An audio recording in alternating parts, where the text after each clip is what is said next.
नमस्कार दोस्तों, मैं हूं संतोष राठौर और आप देख रहे हैं हिस्ट्री क्लासेस। दोस्तों, जैसा कि हमने पिछले वीडियो में अकबर के विषय में देखा था, अकबर की विजयों को देखा, अकबर के समय कला को देखा और साथ ही साथ अकबर के नवरत्नों और साहित्यकारों के विषय में जानकारी प्राप्त की थी। आज हम देखेंगे अकबर के समय की मनसबदारी व्यवस्था। तो आइए अब हम जानेंगे मनसबदारी व्यवस्था के विषय में। दोस्तों, अगर आपको मेरा यह वीडियो पसंद आए तो आप इसे लाइक, शेयर, कमेंट्स और सब्सक्राइब करें। साथ ही बेल आइकन के बटन को प्रेस करना न भूलें, जिससे मेरे अगले वीडियो की जानकारी आपको सतत प्राप्त होती रहे।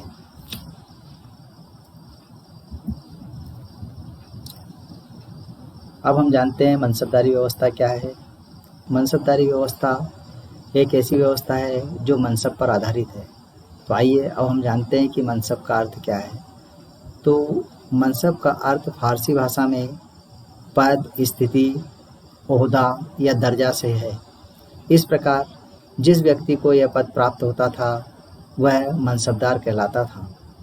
मनसबदारी व्यवस्था की प्रेरणा के संदर्भ में यह कहा जाता है कि इसकी प्रेरणा खलीफा अबू सईद के द्वारा दी गई थी और इस व्यवस्था को सर्वप्रथम मंगोल नेता चंगेज खां और तैमूर ने अपनी सेना में अपनाया था, जिसमें 10 से 10,000 तक की सैन्य भर्ती के लिए अपनाया था, जो दशमलव पद्धति पर आधारित थी। मनसबदारी व्यवस्था के प्रारंभिक लक्षण भारत में आप देखेंगे सल्तनत कालीन शासकों के शासनकाल में देखने को मिलती है। मनसबदारी व्यवस्था का जनक भारत में अकबर को माना जाता है। अब बात आती है मनसबदारी व्यवस्था का आरंभ कब हुआ। तो मनसबदारी व्यवस्था का आरंभ अकबर ने अपने शासनकाल के 19वें वर्ष में सन 1575 ईस्वी में आरंभ किया था और इस प्रकार अकबर ने मनसबदारी व्यवस्था की आधारशिला रखकर एक मजबूत शासन व्यवस्था की आधारशिला रखी, मुगल साम्राज्य को स्थायित्व प्रदान करने का कार्य किया और साथ ही साथ इस मनसबदारी व्यवस्था के आधार पर एक विशाल साम्राज्य स्थापित करने का कार्य किया। इस प्रकार आप देखेंगे मनसबदारी व्यवस्था वह व्यवस्था थी जिसे अकबर ने लागू किया और अकबर ने मनसब प्रदान करते हुए उस मनसबदार से सैन्य व्यवस्था और प्रशासनिक कार्यों में सहयोग लिया। आइए अब हम देखेंगे मनसबदारी व्यवस्था की विशेषताएं।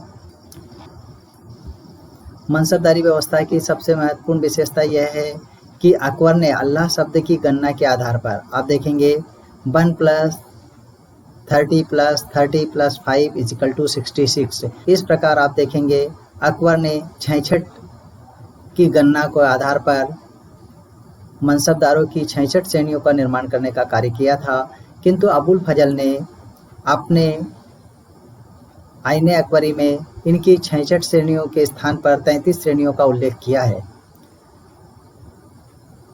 दूसरी इसकी महत्वपूर्ण विशेषता यह थी कि मनसबदारों की नियुक्ति में मीर बख्शी का अहम योगदान था, क्योंकि वह सैन्य विभाग का प्रमुख था और वह जब अनुमति देता था तभी सम्राट के द्वारा मनसबदारों की नियुक्ति होती थी। इस प्रकार मनसबदारों की नियुक्ति में मीर बख्शी का अहम योगदान था। तीसरी इसकी विशेषता है सैनिक तथा असैनिक व्यवस्थादारी व्यवस्था को सैन्य और असैनिक व्यवस्था में भी अर्थात प्रशासनिक व्यवस्था में भी लागू किया। केवल न्याय विभाग को छोड़कर सारे विभागों में मनसबदारी व्यवस्था की नियुक्ति देखने को मिलती है। मनसबदारी व्यवस्था का वर्गीकरण अकबर के द्वारा किया गया और इसे जात और सवार में बांट दिया गया। आप देखेंगे जात और सवार के अंतर्गत 3 श्रेणियां बनाई गई, जिसमें प्रथम श्रेणी 5000 जात वाले को 5000 सवार रखने होते थे। इस प्रकार यहाँ पर जात से मतलब उसकी व्यक्तिगत स्थिति और पद से था, वहीं सवार से यहाँ पर तात्पर्य घुड़सवार रखने से था। इस प्रकार 5000 के जात वाले मनसबदार को 5000 सवार रखने होते थे, वहीं 5000 के जात वाले मनसबदार को आधे से अधिक अर्थात 3000 सवार रखने की दूसरी श्रेणी बनी हुई थी और इसी प्रकार 5000 जात की तीसरी श्रेणी में आधे से कम इस प्रकार 2000 सवार रखने का था। इस प्रकार अकबर ने अपनी मनसबदारी व्यवस्था में जात और सवार के आधार पर 3 श्रेणियां बनाई, 5000 जात और 5000 सवार की। प्रथम श्रेणी, द्वितीय श्रेणी में 5000 जात और 3000 सवार की श्रेणी, तृतीय में 5000 जात और 2000 सवार की श्रेणी बनाई। पांचवी महत्वपूर्ण विशेषता के अंतर्गत हम देखते हैं कि अकबर ने इस व्यवस्था में श्रेणी व्यवस्था को भी लागू किया, जिसमें 10 से 500 तक के मनसबदार को मनसबदार कहा जाता था। 500 से लेकर 2500 तक के मनसबदार को आप देखेंगे अमीर का दर्जा दिया गया था, और 2500 से लेकर ऊपर वाले अमीरों को अमीर उम्दा कहा जाता था। इस प्रकार आप देखोगे अकबर ने इनकी भी श्रेणियों का विभाजन कर रखा था। इसके साथ ही अकबर ने मनसबदारी व्यवस्था में दाग और हुलिया प्रथा को लागू किया। इस दाग और हुलिया प्रथा के द्वारा अकबर ने घोड़ों को दागने और सैनिकों का हुलिया लिखने की व्यवस्था को आरंभ किया था, जिससे मनसबदार किसी प्रकार की कोई भी गड़बड़ी अपनी सैन्य व्यवस्था में न कर सके। इसके साथ ही वंशानुगत व्यवस्था को अगर आप देखें तो इसमें वंशानुगत व्यवस्था का अभाव देखने को मिलता है, अर्थात अकबर ने नगद वेतन की व्यवस्था को लागू किया और साथ ही जो भी मनसबदार अपने जीवन पर्यंत कार्य करता था और सम्राट को प्रसन्न रखता था, तब तक वह उस पद पर बना रहता था। उसकी मृत्यु के साथ ही उसके पद को समाप्त कर दिया जाता था, अर्थात जब्ती प्रणाली के अनुसार सम्राट के अधीन चला जाता था। इसके बाद इसकी महत्वपूर्ण विशेषता के अंतर्गत नियुक्ति, पदोन्नति एवं पदच्युति आप देखेंगे कि सम्राट ही इनकी नियुक्ति करने वाला था और सम्राट की कृपा से ही वो पदोन्नति पाते थे, और सम्राट के कृपा से रुष्ट होने पर वो पदच्युति कर दिए जाते थे। इस प्रकार सम्राट इनका नियोक्ता था, पदोन्नति करता था और पद से मुक्त करने वाला भी था। अकबर के शासनकाल में आप देखेंगे 10 से लेकर 10,000 तक के मनसबदार थे, जो बाद में बढ़ाकर 12,000 कर दिए गए। इसमें भी दिए गए जिसमें मिर्जा अजीज कोका, शाहरुख और मानसिंह जैसा योग के मनसबदार था, जिन्हें ये पद प्राप्त हुए। इस प्रकार अकबर के मनसबदारी व्यवस्था की ये प्रमुख विशेषताएं थी। अब हम देखेंगे मनसबदारी व्यवस्था के गुण। आप देखेंगे अकबर के द्वारा जो मनसबदारी व्यवस्था लागू की गई थी उसमें निम्नलिखित गुण थे। नंबर 1, सैन्य व्यवस्था में सुधार। इस मनसबदारी व्यवस्था के द्वारा अकबर ने अपनी सैन्य व्यवस्था में सुधार करने का कार्य किया। अकबर की स्वयं की सेना थी, जिसे आप देखेंगे अहदी सेना के नाम से जाना जाता था, किंतु जो मनसबदारों के माध्यम से सैन्य व्यवस्था को लागू करने का कार्य किया गया था या मनसबदारों द्वारा जो सेना रखी जाती थी उसे आप देखेंगे दाखिली सेना कहा जाता था। इस प्रकार अकबर ने मनसबदारी व्यवस्था के द्वारा दाखिली सेना को सुधारने का कार्य किया। दूसरा इसका महत्वपूर्ण गुण था सम्राट के प्रति वफादार। आप देखोगे मनसबदारों की नियुक्ति सम्राट के द्वारा की जाती थी, इसलिए प्रत्येक मनसबदार सम्राट की कृपा पात्र बने रहने के लिए वह सम्राट का वफादार बनकर रहना चाहता था, क्योंकि उसे यह पता था कि जब तक सम्राट के प्रति वो वफादारी दिखाएगा तब तक ही वह उसके पद पर बना रह सकता है। जैसे ही उसने विद्रोह या अन्य स्थितियों को निर्मित करने का कार्य किया, ऐसी स्थिति में उसे पद से मुक्त किया जा सकता है। अगला इसका महत्वपूर्ण गुण था नगद वेतन। जी हाँ दोस्तों, इसके अंतर्गत सम्राट ने नगद वेतन देने की व्यवस्था की, जिसके कारण मनसबदार को अपने कार्यों को करने में सहूलियत हुई, अर्थात सैनिकों की भर्ती करना, साजो सामान खरीदना, समय पर सारे क्रियाकलापों को संचालन करने में उसको मदद मिली। इस प्रकार अकबर ने मनसबदारी व्यवस्था में नगद वेतन की व्यवस्था करके पुरानी जागीरदारी प्रथा का अंत कर दिया। आप देखेंगे इस जागीरदारी प्रथा का अंत होने से किसानों पर जो अत्याचार होते थे उससे मुक्ति मिली। तो इस प्रकार ये थे मनसबदारी व्यवस्था के प्रमुख गुण। जहां हमने मनसबदारी व्यवस्था में अनेक गुण देखे, वही मनसबदारी व्यवस्था में कुछ दोष भी विद्यमान थे। आइए अब हम जानते हैं वो दोष क्या है। इसके अंतर्गत सबसे पहला दोष यह था कि अत्यधिक धनराशि का व्यय। आप देखेंगे इस चार्ट के माध्यम से कि 5,000 के मनसबदार को, प्रथम श्रेणी के मनसबदार को 30,000, द्वितीय श्रेणी के मनसबदार को 29,000 और तृतीय श्रेणी के मनसबदार को 28,000 रुपये मासिक वेतन दिया जाता था। इस प्रकार उसकी सेना पर व्यय की जो राशि थी 10,600 थी।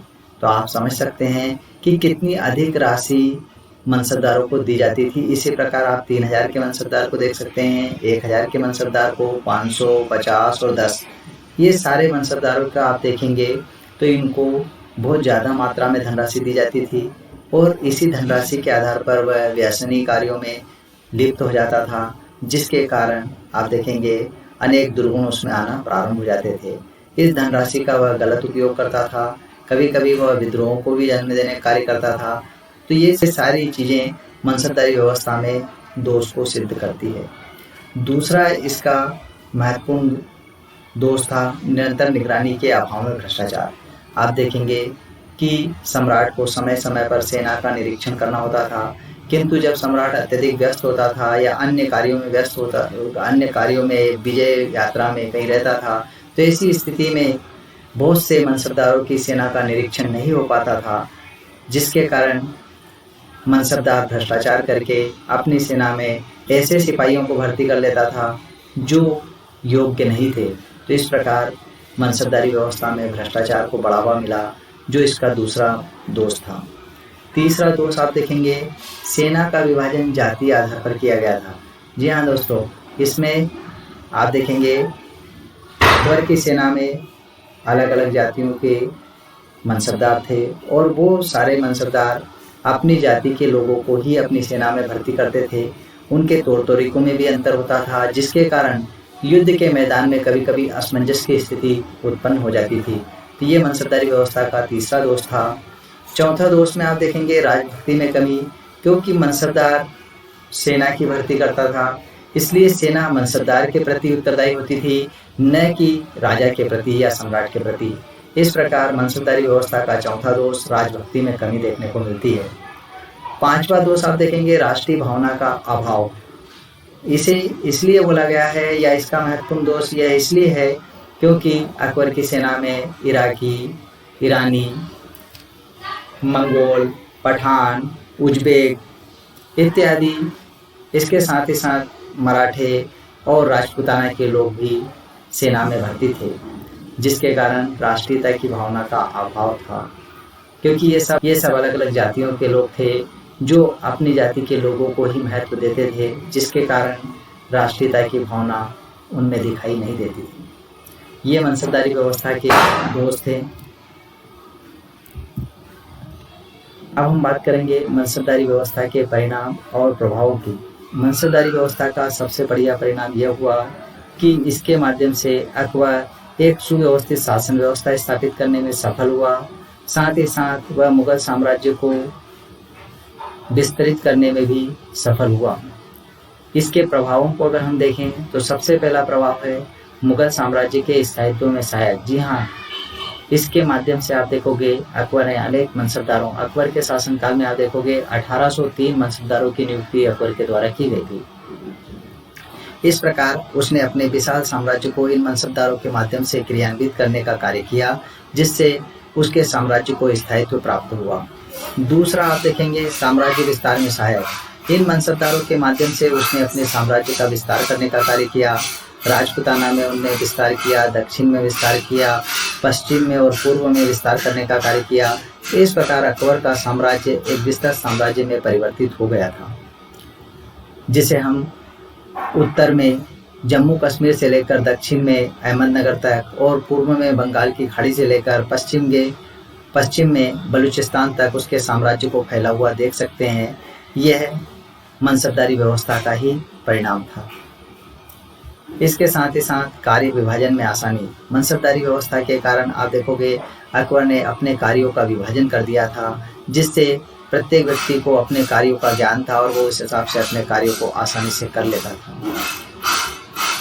इसके साथ ही मनसबदारी व्यवस्था में आप देखोगे सैन्य व्यवस्था, मनसबदारी व्यवस्था सैन्य व्यवस्था में भी सहायक सिद्ध हुई, क्योंकि इसके माध्यम से दाखिली सेना की सारी जिम्मेदारी मनसबदारों के ऊपर आ गई थी और वो अपनी सेना को बखूबी भर्ती करके सम्राट की सहायता के लिए तत्पर रहते थे। अगला प्रभाव के अंतर्गत देखेंगे सम्राट के प्रति निष्ठा एवं विश्वास। प्रत्येक मनसबदार को यह मालूम था कि वह तब तक ही अपने पद पर बना रह सकता था जब तक कि वह सम्राट का कृपापात्र बना रहे, सम्राट के प्रति अपनी निष्ठा और विश्वास को व्यक्त करता रहे। इस प्रकार प्रत्येक मनसबदार सम्राट के प्रति निष्ठा और विश्वास रखता था। इसके बाद अगला प्रभाव सम्राट के प्रति उत्तरदायी। आप देखेंगे कि मनसबदारों की नियुक्ति करने का कार्य सम्राट के द्वारा किया जाता था, इसलिए वह सम्राट की कृपा पर्यंत बना रहना चाहता था। अतः वह सम्राट के प्रति ही उत्तरदायी होता था। उसे पता था कि सम्राट ही नियुक्ति करता है, सम्राट ही पदोन्नति करता है और सम्राट ही पद से हटाने वाला है। इसलिए वह सदैव सम्राट की कृपा पात्र बने रहने के लिए वह उसके प्रति ही जिम्मेदार था, उसके प्रति ही उत्तरदायी था। इसके साथ ही समय की बचत। आप देखोगे मनसबदारी व्यवस्था स्थापित करने से अकबर का अधिकांश समय बच गया और वह उसी बचे हुए समय को अपने अन्य उपयोगी कार्यों में खर्च करने लगा। अगला, सम्राट सर्वे सर्वा। आप देखोगे सम्राट ही सर्वे सर्वा था और वह ही करता धरता था, अर्थात मनसबदारों की नियुक्ति, पदोन्नति और पदच्युति तीनों उसके ही हाथों में थी। मनसबदारी व्यवस्था के कारण आप देखेंगे भ्रष्टाचार पर रोक लगाने में सहायता हुई, क्योंकि मनसबदारों के स्थानांतरण की व्यवस्था थी और मनसबदारों को विद्रोह करने से रोका जा सकता था। इस प्रकार मनसबदारी व्यवस्था के ये प्रभाव और परिणाम थे। इसका दुष्प्रभावी प्रभाव मुगल साम्राज्य के पतन के रूप में और विभाजन के रूप में देखने को मिलता है। जब कमजोर शासकों ने मुगल साम्राज्य का संचालन किया, उस समय ये मनसबदार ही मुगल साम्राज्य के विभाजन व पतन में सहायक हुए। साथ ही आप देखेंगे मनसबदारी व्यवस्था में अकबर के उपरांत जहांगीर के शासनकाल में इसमें दुअस्पा और सीअस्पा व्यवस्था को सम्मिलित किया गया। वहीं पर आप देखेंगे शाहजहां के शासनकाल में इसमें शीश माह यानी वास्तविक अंतर को निकालकर वेतन देने की बात की गई थी। इसी प्रकार औरंगजेब के शासनकाल में मनसबदारों की संख्या 14,449 हो गई थी, जो इस बात को दर्शाता था कि मनसबदारी व्यवस्था उस समय कितनी इम्पोर्टेंट थी। तो ये देखा हमने मनसबदारी व्यवस्था, जिसके कारण परिणाम और प्रभावों को देखा, जिसकी विशेषताओं को हमने अपने इस वीडियो में देखा। अब हम अपने अगले वीडियो में देखेंगे अकबर की राजपूत नीति क्या थी। अकबर ने किस प्रकार राजपूतों से मित्रता की, किस प्रकार राजपूतों के माध्यम से अपने साम्राज्य का विस्तार किया और किस प्रकार साम्राज्य को स्थायित्व देने में उसने राजपूतों का सहयोग लिया।